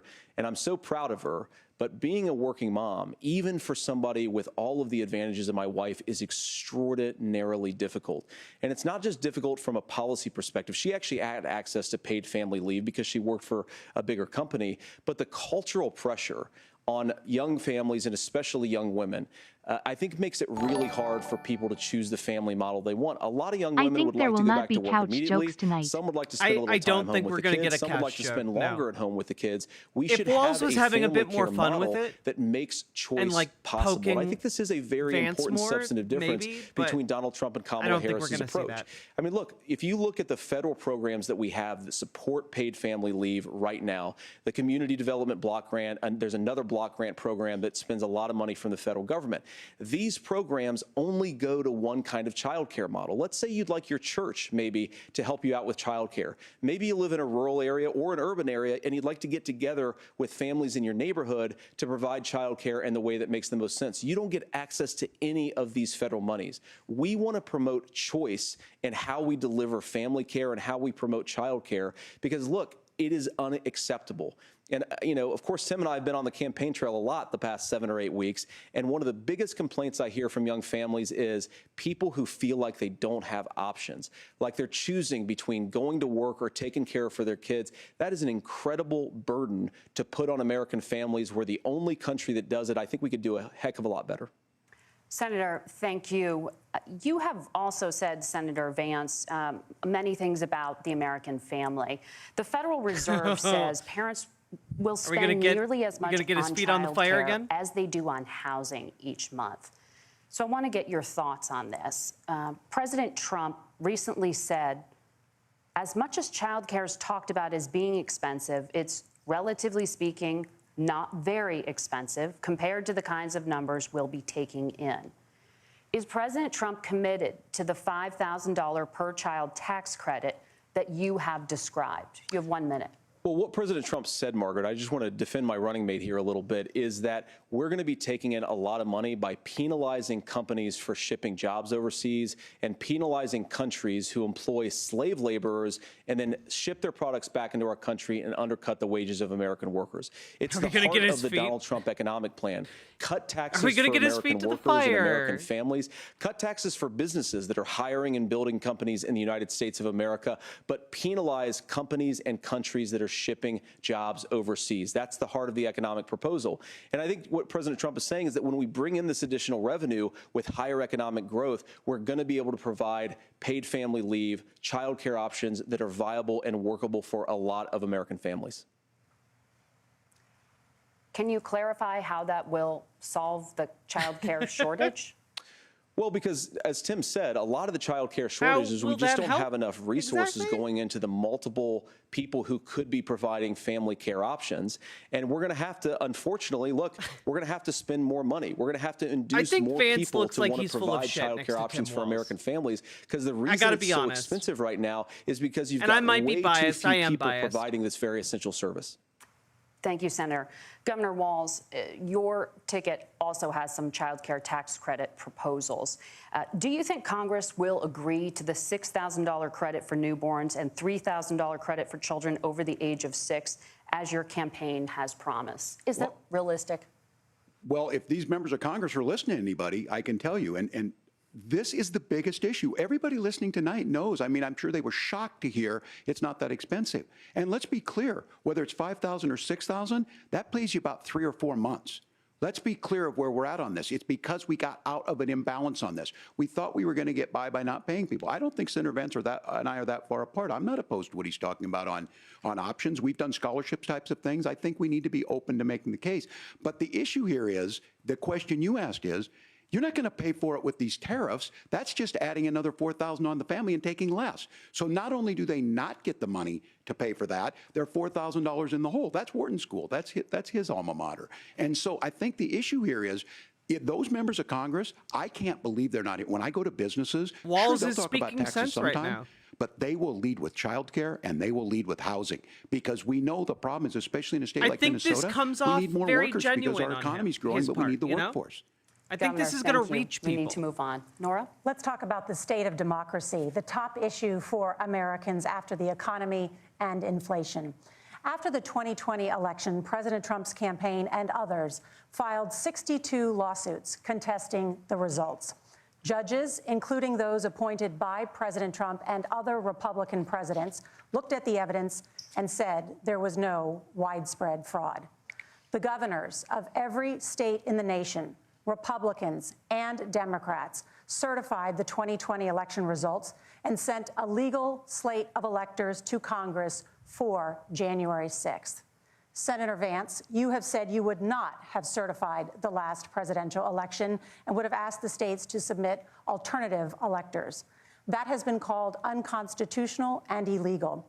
Would you again seek to challenge this year's election results, even if every governor certifies the results? I'll give you 2 minutes. Well, Nora, first of all, I think that we're focused on the future. We need to figure out how to solve the inflation crisis caused by Kamala Harris's policies, make housing affordable, make groceries affordable, and that's what we're focused on. But I want to answer your question because you did ask it. Look, what President Trump has said is that there were problems in 2020, and my own belief is that we should fight about those issues, debate those issues peacefully in the public square, and that's all I've said, and that's all that Donald Trump has said. Remember, he said that on January the 6th, the protesters ought to protest peacefully. And on January the 20th, what happened? Joe Biden became the president. Donald Trump left the White House. And now, of course, unfortunately, we have all of the negative policies that have come from the Harris-Biden administration. I believe that we actually do have a threat to democracy in this country, but unfortunately, it's not the threat to democracy that Kamala Harris and Tim Walz want to talk about. It is the threat of censorship. It's Americans casting aside lifelong friendships because of disagreements over politics. It's big technology companies silencing their fellow citizens. I mean, if you think I don't deserve to live, yeah, I will not be friends with you. Rather than debate and persuade her fellow Americans, she'd like to censor people who engage in misinformation. I think that is a much bigger threat to democracy than anything that we've seen in this country in the last 4 years, in the last 40 years. He's gone so far afield, I think he's trying to recreate around the world in 80 days. Democrats to have the endorsement of Bobby Kennedy Jr. and Tulsi Gabbard, lifelong leaders in the Democratic coalition. And of course, they don't agree with me and Donald Trump on every issue. We don't have to agree on every issue, but we're united behind a basic American First Amendment principle that we ought to debate our differences. We ought to argue about them. We ought to try to persuade our fellow Americans. He does not want to talk about this topic at an industrial scale. She did it during COVID. She's done it over a number of other issues. And that, to me, is a much bigger threat to democracy than what Donald Trump said when he said that protesters should peacefully protest on January the 6th. Oh, is that what he said? Is that what he said? I've enjoyed tonight's debate, and I think there was a lot of commonality here. And I'm sympathetic. You didn't tell him to fight like hell? Things, and I think I might have with the senator. Me too, man. There's one though that this one is troubling to me, and I say that because I think we need to tell the story. Donald Trump refused to acknowledge this. And the fact is that I don't think we can be the frog in the pot and let the boiling water go up. He was very clear. I mean, he lost this election, and he said he didn't. 140 police officers were beaten at the Capitol that day, some with the American flag, several later died. And it wasn't just in there. In Minnesota, a group gathered on the state capitol grounds in St. Paul and said, we're marching to the governor's residence and there may be casualties. The only person there was my son and his dog, who was rushed out crying by state police. That issue, and Mike Pence standing there as they were chanting, hang Mike Pence. Mike Pence made the right decision. So, Senator, it was adjudicated over and over and over. I worked with kids long enough to know, and I said as a football coach, sometimes you really want to win, but the democracy is bigger than winning an election. You shake hands, and then you try and do everything you can to help the other side win. That's what was at stake here. Now, the thing I'm most concerned about is the idea that imprisoning your political opponents, already laying the groundwork for people not accepting this. And a president's words matter. A president's words matter. People hear that. So I think this issue of settling our differences at the ballot box, shaking hands when we lose, being honest about it, but to deny what happened on January 6th, the first time in American history that a president or anyone tried to overturn a fair election and the peaceful transfer of power. And here we are 4 years later in the same boat. I will tell you this, that when this is over, we need to shake hands this election, and the winner needs to be the winner. This has got to stop. It's tearing our country apart. Margaret? Senator Vance, did you want to respond to that?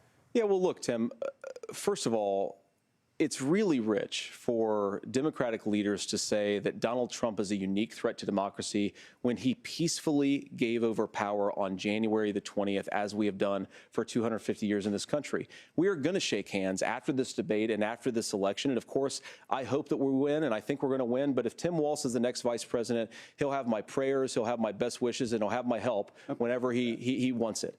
But we have to remember that for years in this country, cue the Democrats clip, guys. protested the results of elections. Hillary Clinton in 2016 said that Donald Trump had the election stolen by Vladimir Putin because the Russians bought like $500,000 worth of Facebook ads. This has been going on for a long time. And if we want to say that we need to respect the results of the election, I'm on board. But if we want to say, as Tim Walz is saying, that this is just a problem that Republicans have had, I don't buy that. Governor. January 6th was not Facebook ads. And I think a revisionist history on this. Look, Hey, there we go. Don't Good understand job. how we got to this point. Good job, Tim. But the issue was that happened. Donald Trump can do it. And all of us say there's no place for this. It has massive repercussions. This idea that there's censorship to stop people from threatening to kill someone, threatening to do something, that's not censorship. Censorship is book banning. We've seen that. We've seen that brought up. I just think for everyone tonight, and I'm going to thank Senator Vance. I think this is the conversation they want to hear. And I think there's a lot of agreement. But this is one that we are miles apart on. This was a threat to our democracy in a way that we had not seen.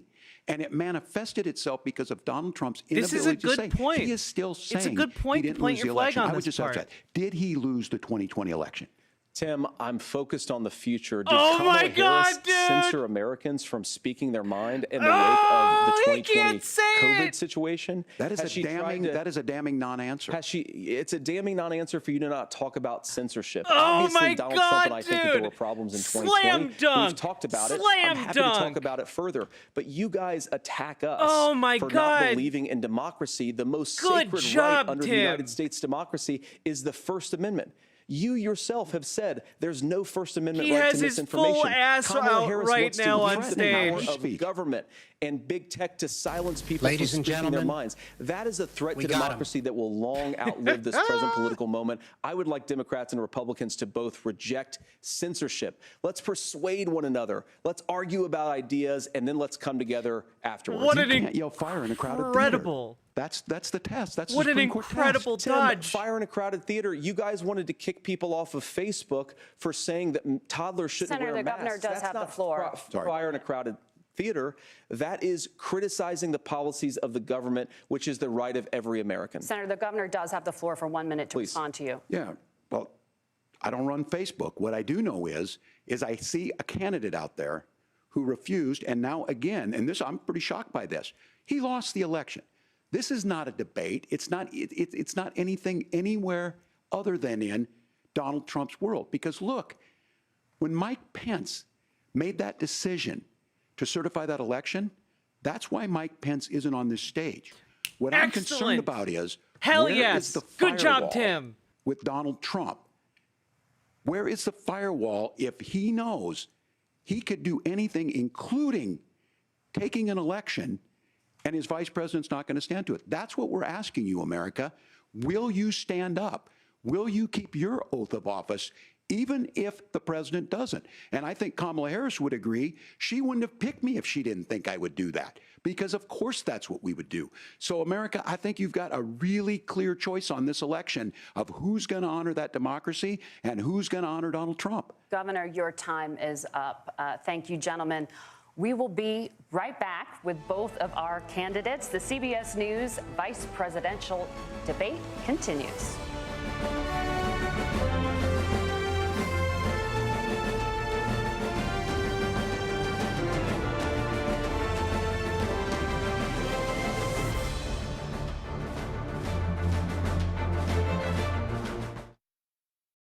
Excellent stuff.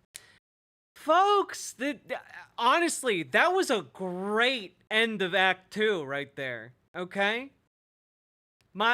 I thought that was a well done Tim Walz moment. Like, you got the slam dunk on making him run. Like, he ran away from Tim Walz's question about whether or not Donald Trump had won the election, had lost the election. And JD Vance talked for like 5 minutes. Oh my God, that was incredible. And then with the parting shot, with the very accurate diagnosis of, hey, where is Mike Pence? Weird that he's not here. What happened to him, JD? Why are you here instead?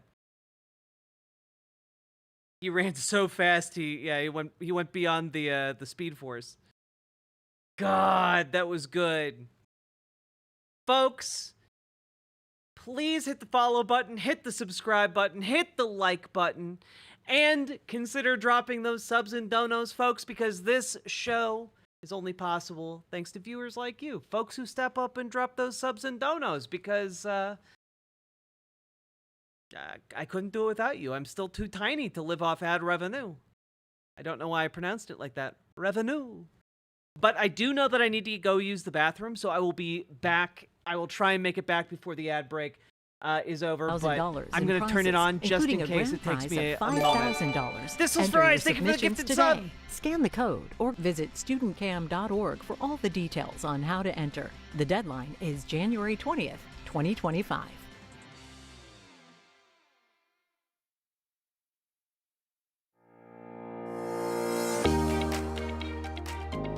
Start your day with Washington Journal, your window into the nation's capital, the only daily nationally televised forum for discussing the latest issues in Washington and across the country. What I love about your show is that it gives the people an opportunity to speak for themselves on the issues that they actually care about. Join us for a live 3-hour conversation with a variety of congressional members and Washington influencers. I love this show. This is my favorite show to do of all shows because I actually get to hear what the American people care about. You can watch Washington Journal live every morning at 7 Eastern on C-SPAN, C-SPAN Now, or online at cspan.org.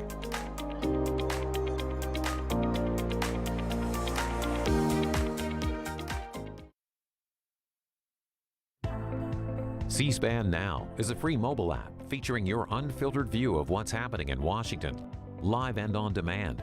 Keep up with the day's biggest events with live streams of floor proceedings and hearings from the U.S. Congress, White House events, the courts, campaigns, and more from the world of politics, all at your fingertips. You can also stay current with the latest episodes of Washington Journal and find scheduling information for C-SPAN's TV networks and C-SPAN Radio, plus a variety of compelling podcasts. C-SPAN Now is available at the Apple Store and Google Play. Scan the QR code to download it for free today or visit our website, cspan.org/C-SPAN Now. C-SPAN Now, your front row seat to Washington, anytime, anywhere. And now, back to CBS Broadcast Center in New York City for the final minutes of tonight's live simulcast of the CBS News Vice Presidential Debate.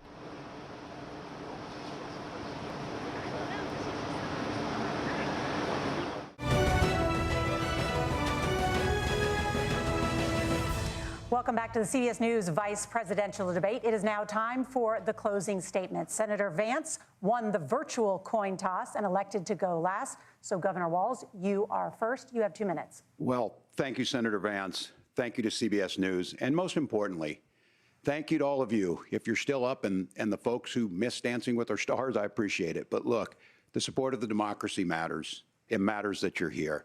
And I'm as surprised as anybody of this coalition that Kamala Harris has built, from Bernie Sanders to Dick Cheney to Taylor Swift, and a whole bunch of folks in between there. And they don't all agree on everything, but they are truly optimistic people. They believe in a positive future of this country and one where our politics can be better than it is. And I have to tell you, that better than it is the sense of optimism that there can be an opportunity economy that works for everyone, not just to get by, but to get ahead. And the idea that freedom really means something. Not the freedom of government to be in your bedroom or exam room, but the freedom for you to make choices about yourself. Now, look, we all know who Donald Trump is. He's told us, and as Maya Angelou said, believe him when he told you that. His first inaugural address talked about American carnage. And then he spent 4 years trying to maybe do that.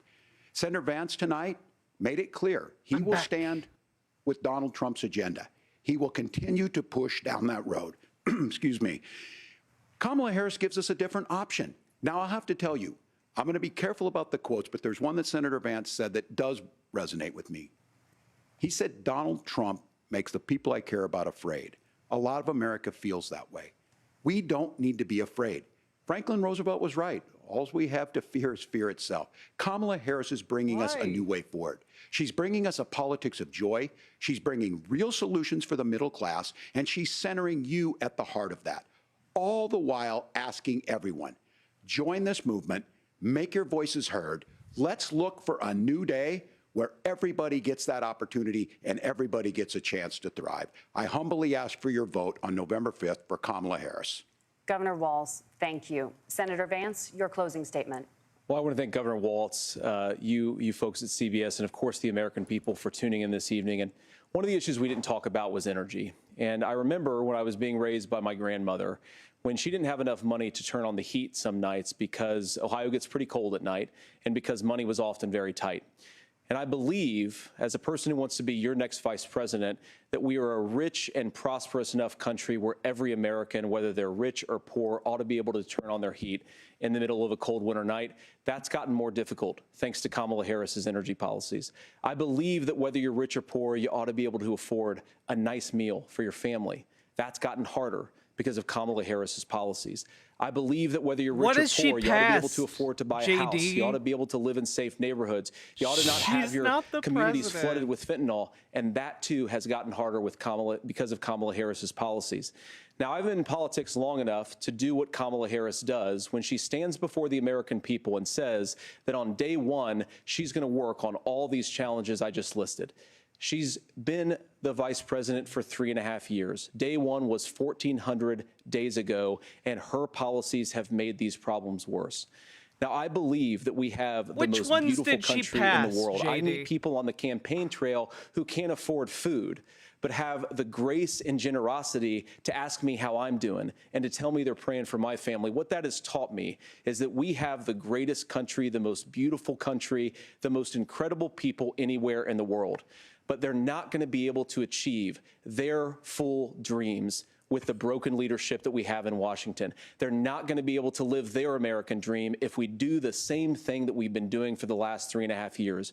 We need change. We need a new direction. We need a president who has already done this once before and did it well. Please vote for Donald Trump. And whether you vote for me or vote for Tim Walz, I just want to say I'm so proud to be doing this, and I'm rooting for you. God bless you, and good night. Senator Vance, thank you. And thank you both for participating in the only vice presidential debate of this election cycle.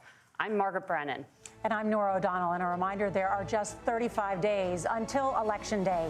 Please get out and vote. And for all of us here at CBS News, thank you and good night. Okay, like, I gotta say, I think that Tim Walz took that home.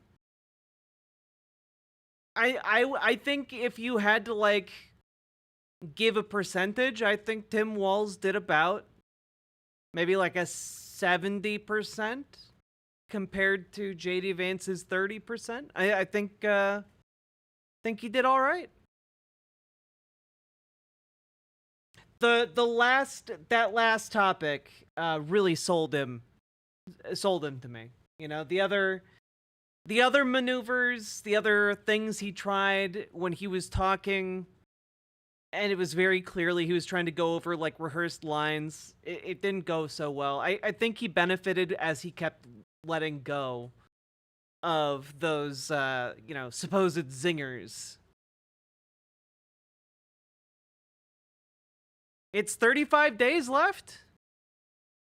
It's 35 days left until the election, folks. Now's the time. Go volunteer for your local Democratic races, okay? Get out, knock some doors. Do some phone banking. If you're too intimidated, hook up with Progressive Victory, progress.win, okay? Type that into your URL progress.win. You should get to the volunteer page. Okay?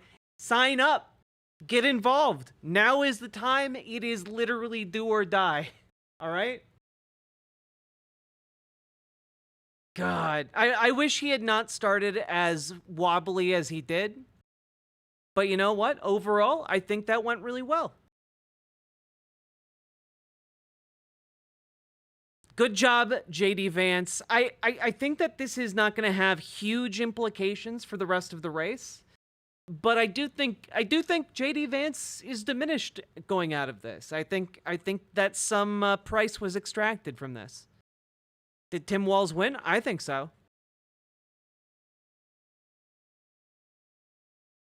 There's not going to be a big media cycle around this, and that's really kind of what you want. Well, yeah, exactly. You either want a huge blowout or you want like a non-story. And I think we got mostly a non-story with a bit of an advantage to Tim Walz. That was, I'm really glad it went the way it did. Good night, Rhapsody Septagonopus. And folks, if you enjoyed the show here, please hit the follow button on Twitch, hit the subscribe button on YouTube, like the goddamn YouTube stream, and consider dropping those subs and donos because this show is only made possible because of contributions from you lovely people.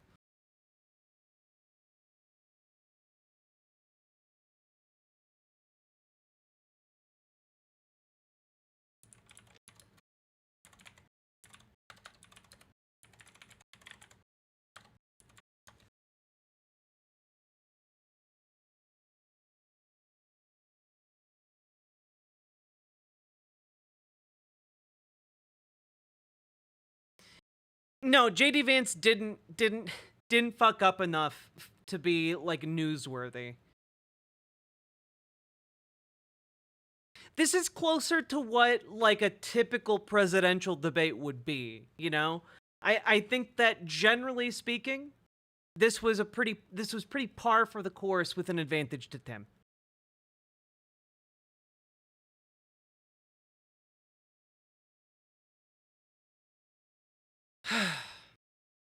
That debate was way less entertaining than the first one. I think it had a good escalation throughout the debate, though. I think like Tim Walz revving up for that finale was 10 out of 10.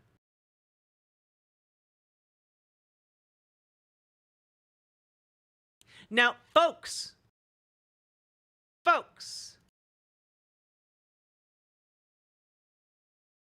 number one, consider supporting stream. Number two, are you guys ready to see something cool? You guys ready to see something cool? Because I'm ready to show you guys something cool. Okay?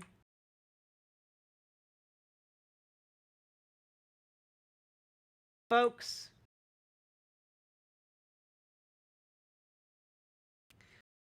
my partner and I have been working on gender-affirming lingerie. My partner went to one of the best, like, intimate design schools in the world, and we're getting closer to launch. It's really exciting, and I wanted to share that we actually have some of our first products up on the website. So I'm just going to throw this link into chat. Now, we don't have intimate apparel yet. However, we do have we have some products. Here, let me go through them. I'm a little nervous. All right. So this is Imogene Olivia, gender euphoric lingerie. The goal is to, you know, whoever puts on our clothes, we want to give them gender euphoria, you know? Like, I think that's a really wonderful thing. Imogene Olivia is founded on the idea of creating beautiful feminine lingerie that celebrates the bodies of trans femmes with revolutionary fit and sizing. And I am just so excited. Imogene Olivia pre-launch merchandise. Can't wait for our first collection to drop. We've turned one of our design sketches into limited edition IO merchandise so you can enjoy it even before we officially launch. Whether you're looking forward to wearing gender euphoric lingerie yourself, want to advocate for more inclusive fashion and beauty standards, or you just appreciate hot ladies in underwear, this is for you. And we have ourselves a few different products here. So like we have this. I've actually worn this on stream before. And I can vouch, it's a very nice t-shirt. Okay. I like it a lot. And not only that, you can get it in more of a classic cut. You can also get stickers. We have a zip front hoodie with the Imogene Olivia gender euphoric lingerie if you want to rep and be a little cozy. And you do like hot ladies in underwear? Excellent stuff. We also have a magnet, which I kind of want a magnet. And we also have this really kick-ass tote bag that I kind of adore. Like I think this is pretty badass. I think this is badass, okay? Rep your hot, lingerie trans ladies, okay? I'd tote that. And now you can! So consider ordering. We have expanded sizing options. It's good. We ship all over the world. That is something that we planned for from the beginning. And yeah. Cute tote bag, it totally is. Right? Yeah, our sizing goes up to 3XL. So I don't know. I think this is great.